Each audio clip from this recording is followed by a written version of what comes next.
So many people keep all the health instructions. So many people abide by all the health talks, the normal thing they should do for health.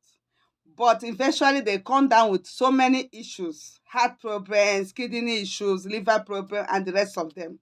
This can be as a result of the kind of garri that they have been consuming all their life. Now I want to teach you how to determine the best garri that is good for your health. All right? I won't be taking too long on this video. First of all, if you go to the market, when you go to the market to get your garri, there are things you need to consider, and I will count them for you. Number one, consider the look of the garri. If the garri that you want to buy is all clean, all white, pure, and no single dirty inside it, please run away from that garri. If you go to the market and you see the garri that the face is dull, a bit dull, it's not so attractive, it's not so white or whatever, it's not clear, you understand, it's a kind of dull, you see that it's a kind of dull, that garri is better. Garri is better than that first one that is white. The next test you have to do for garri to determine the best garri is to testing. When you go to the market, you see garri, take a little, put in your mouth.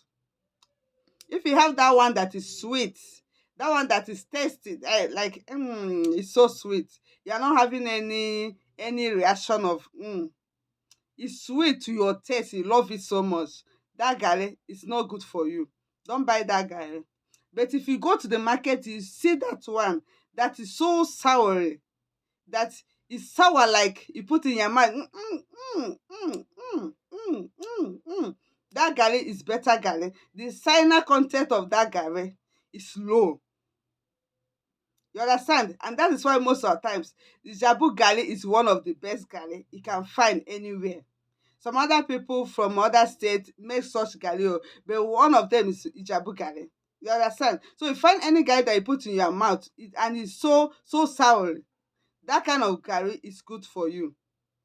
The next test you can make again, you can do to test your garri when you go to the market, is you take just scoop of that garri, put it into your hand like this, hold it for like 30 seconds or 1 minute, hold it very well. If you open your hand like this, when you open your hand, the garri should be able to scatter, like it should be able to scatter, remain scattered on your hand.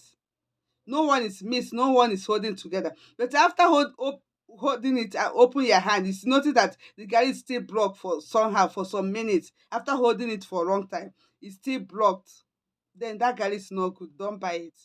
So normally when you open your hand, garri should be very scattered.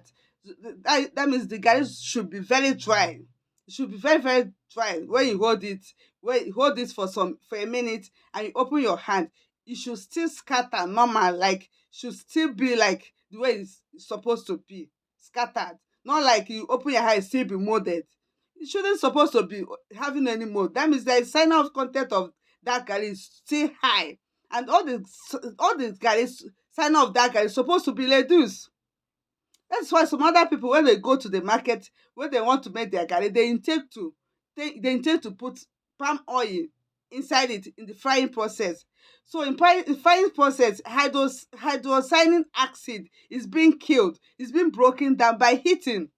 So when it's purely heated, especially with a palm oil, it helps to reduce it, because palm oil contains vitamin A, and all those content of brightness and everything will be highly reduced.